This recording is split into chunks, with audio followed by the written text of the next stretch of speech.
চিপাঝাৰত পৰমা কুলদীপ নে জয়নাথ কোন হ'ব মৃত্যুজোঁটৰ প্ৰাৰ্থী সঘনাই সলনি হ'ব ধৰিছে দৃশ্যপট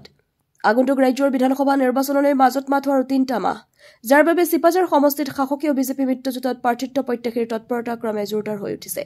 সমষ্টিটোত বৰ্তমানৰ বিধায়ক ডক্টৰ পৰমানন্দ ৰাজবংশী জনপ্ৰিয় যুৱ নেতা কুলদীপ বৰুৱা আৰু মৃত্যুজোঁটৰ অংশীদাৰ দল অগপৰ জয়নাথ শৰ্মাই প্ৰাৰ্থিত্বৰ বাবে বিশেষভাৱে তৎপৰতা প্ৰদৰ্শন কৰা পৰিলক্ষিত হৈছে সমষ্টিটোত বিধায়ক হিচাপে ডক্টৰ পৰমানন্দ ৰাজবংশী প্ৰাৰ্থিত্বৰ দাবীদাৰ ইয়াৰ বিপৰীতে শক্তিশালী ৰূপত থিয় দিছে জনপ্ৰিয় যুৱ নেতা কুলদীপ বৰুৱা নিৰ্বাচনত কংগ্ৰেছ প্ৰাৰ্থী হিচাপে প্ৰতিদ্বন্দ্বিতা কৰি কম সংখ্যক ভোটত পৰাস্ত হোৱাৰ পিছত বৰুৱাই বিজেপি দলত যোগদান কৰি দলৰ সাংগঠনিক দিশত কাম কৰি নিজৰ ভেটি মজবুত কৰি তুলিছে বৰুৱা এগৰাকী নিকা ভাৱপন্ন শান্ত আৰু ভদ্ৰ ব্যক্তি হিচাপে সকলোৰে আছে কুলদীপ বৰুৱাৰ প্ৰতি সদ্ভাৱ ইফালে চিপাঝাৰ সমষ্টিত অগপক এৰি দিব লাগে বুলি পূৰ্বৰ চাৰিবৰৰ বিধায়ক জয়নাথ শৰ্মাই দাবী জনাই সমষ্টিটোত নিৰ্বাচনী কুচকাৱাজ আৰম্ভ কৰিছে আনকি শৰ্মাই দাবীও কৰিছে তেওঁ এবাৰ চিপাঝাৰত মৃত্যুজোঁটৰ প্ৰাৰ্থী হিচাপে প্ৰতিদ্বন্দ্বিতা আগবঢ়াব সমষ্টিটোত এবাৰ কোনেও বিজেপি মৃত্যুজোঁটৰ পৰা প্ৰাৰ্থিত্ব লাভ কৰে তাক এতিয়াও ক'ব পৰাত নাই যদিও সমষ্টিটোত ৰাইজে বিচাৰে এগৰাকী ভাল প্ৰতিনিধি এই ক্ষেত্ৰত কুলদীপ বৰুৱা আগত থকা বুলিব পাৰি বিগত 2021 চনৰ বিধানসভা নিৰ্বাচনত বিজেপি দলৰ হৈ স্বয়ং প্ৰধানমন্ত্ৰীয়ে সমষ্টিটোত সভা অনুষ্ঠিত কৰাৰ পিছতো কংগ্ৰেছ দলৰ পৰা প্ৰতিদ্বন্দ্বিতা কৰি কুলদীপ বৰুৱাই ডক্টৰ পৰমানন্দ ৰাজবংশীক তীব্ৰ প্ৰত্যাহ্বান জনাই মাত্ৰ প্ৰায় 7,000 ভোটত পৰাভূত হৈছিল বিজেপি দলত যোগদান কৰি মন কী বাত দৰং জিলা আহ্বায়কৰ দায়িত্ব লাভ কৰা কুলদীপ বৰুৱাৰ চিপাঝাৰ সমষ্টিত এক স্পষ্ট গণভিত্তি আছে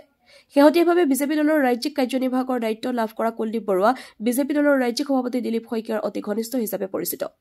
বৰুৱাৰ সমৰ্থকসকলে এইবাৰ মৃত্যুজোঁটত প্ৰাৰ্থিত্ব কৰাৰ আশা কৰিছে আনহাতে বিধায়ক ডক্টৰ পৰমানন্দ ৰাজবংশীৰ সমৰ্থকসকলেও দ্বিতীয়বাৰৰ বাবে টিকট পাব বুলি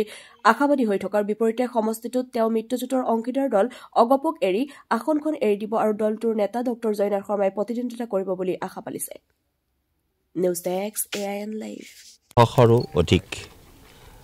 আমাৰ যিসকল অসুস্থ মানুহ আছে অসুস্থ পৰিয়ালৰ কোনোবা এগৰাকী ব্যক্তি আহক দুগৰাকী ব্যক্তি আহক তেওঁলোকে আমাক আবেদন কৰিছিল আৰু সেই আবেদন মৰ্মে আমি মাননীয় মুখ্যমন্ত্ৰী মহোদয়ৰ সহযোগত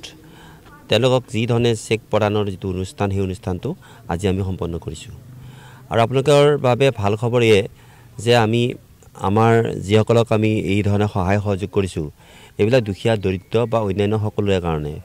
আৰু প্ৰয়োজন অপেক্ষা আপোনালোকৰো পৰিয়ালৰ যদি কোনোবা তেনেকুৱা ধৰণৰ থাকে আপোনালোককো মই অনুৰোধ কৰিছোঁ যাতে আমাক এখন আবেদন দিয়ে মাননীয় মুখ্যমন্ত্ৰী মহোদয়ৰ দিবৰ বাবে আৰু আমি সকলোকে সহায় কৰিব পৰা ব্যৱস্থাটো যিটো কৰিছে কোনে একমাত্ৰ ডক্টৰ হিমন্ত বিশ্ব শৰ্মা ডাঙৰীয়াই কৰিছে আৰু তেখেতৰ এই যে আজি প্ৰায় মানে 4 বছৰ মই নিজে মন কৰিছোঁ যিটো কাম আমি আগতে যেতিয়া আমি আছিল কংগ্ৰেছ চৰকাৰ বা আমি যেতিয়া অন্যান্য চৰকাৰ আছিলে এক কাম কোনো কৰা নাছিলে আমি এটা পইচাৰ কাৰণে অসুখ হোৱাৰ কাৰণে আমি হাঁহ পইচা বা সহায়ৰ কাৰণে আমি আৰ্তনাদ কৰি আছিলোঁ কিন্তু এতিয়া আমি নিজে বিধায়ক হৈ দেখিলোঁ যে মাননীয় মুখ্যমন্ত্ৰী মহোদয়ে প্ৰতিগৰাকী অসুস্থ মানুহৰ কাৰণে যিখিনি ব্যৱস্থা কৰিছে সেই ব্যৱস্থাৰ ফলস্বৰূপে আজি আপোনালোকক ক'বলৈ পাই ধন্য মানিছোঁ যে আমাৰ আজি এই 4 বছৰত এই চিপাঝাৰ সমষ্টিত কমেও আমি 7,000ৰো অধিক অসুস্থ ব্যক্তিক আমি সহায় কৰিছোঁ আৰ্থিক সহায় আৰু মাননীয় মুখ্যমন্ত্ৰী মহোদয়ৰ জৰিয়তে সৰহভাগ হৈছে কিন্তু কিছু খৰচ আমি নিজৰ পকেটৰ পৰা বা বিভিন্ন ক্ষেত্ৰত আমি অসুস্থ মানুহক বিপদৰ পৰা উদ্ধাৰ কৰিবৰ কাৰণে আমি সহায় সহযোগিতা কৰিছোঁ আজি আমি ইতিমধ্যে আপোনালোকে নিশ্চয় গম পাইছে যে প্ৰায় 580খন ইতিমধ্যে আমি প্ৰদান কৰিছোঁ আৰু কিছু চেক আহি আছে গতিকে মই ভাবোঁ যে আমি অন্ততঃ এই মাহৰ ভিতৰতেই কমেও আৰু অন্ততঃ 300 চেক আমি দিব পাৰিম চিপাঝাৰ বিধানসভা যুৱ পৰিষদৰ আমি কাৰ্যনিৰ্বাহকৰ সভা আমাৰ বিষয়ববীয়াসকলৰ সভা লগতে আমাৰ মহিলা পৰিষদৰ চিপাঝাৰ বিধানসভা ভিত্তিত আমাৰ যিখন মহিলা পৰিষদ আছে সমষ্টি ভিত্তিত তেওঁলোকৰ বিষয়ববীয়াসকলক লৈ আমাৰ জিলা সমিতিয়ে আৰু আমাৰ সমষ্টি সমিতিয়ে আমি এটা পৰ্যালোচনা কৰিছোঁ বিশেষকৈ যিটো আমাৰ গাড়ী চলি আছে স্পেচিয়েল ৰিভিজন চলি আছে SR ভোটাৰ তালিকাৰ ওপৰত তাতে আমাৰ BLOসকলে কি কৰিছে কি কৰা নাই আৰু যিটো চৰকাৰৰ তৰফৰ পৰা BLO হিচাপে দিছে ব্লক লেভেল অফিচাৰ দিছে তেওঁলোকে যাতে শুদ্ধভাৱে ভোটাৰ তালিকাখনত মানুহৰ নাম অন্তৰ্ভুক্ত কৰে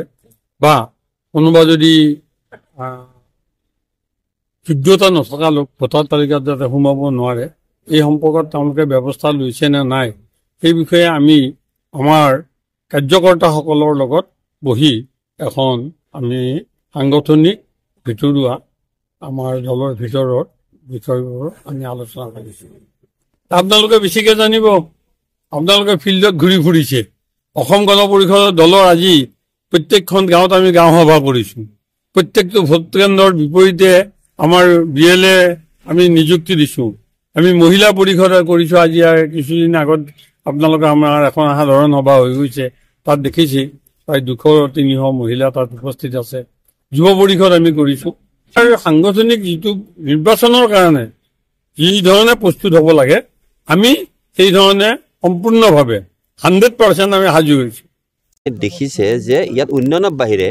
আমি কোনো ধৰণৰ আমাৰ ইয়াত কোনো মানে প্ৰতিদ্বন্দ্বী থাকিবই নোৱাৰে, কাৰণ উন্নয়ন যেতিয়া নেকি হোৱা নাছিলে আজি প্ৰায় বিগত স্বাধীনতাৰ পিছত এইবাৰ যি ধৰণে উন্নয়নৰ ধাৰা বা গংগা বৈছে সেইটোৱে হৈছে আমাৰ আটাইতকৈ ডাঙৰ অস্ত্ৰ। আৰু সেই অস্ত্ৰৰ কাৰণে আমি নিশ্চিন্ত হৈ আছোঁ যে এইবাৰ চিপাঝাৰ সমষ্টিত অভূতপূৰ্বভাৱে আমাৰ BJPক শক্তিশালীভাৱে বিজয়ী কৰাব বুলি মোৰ দৃঢ় বিশ্বাস। যিকোনো খবৰ বিজ্ঞাপনৰ বাবে যোগাযোগ কৰক 7896121996।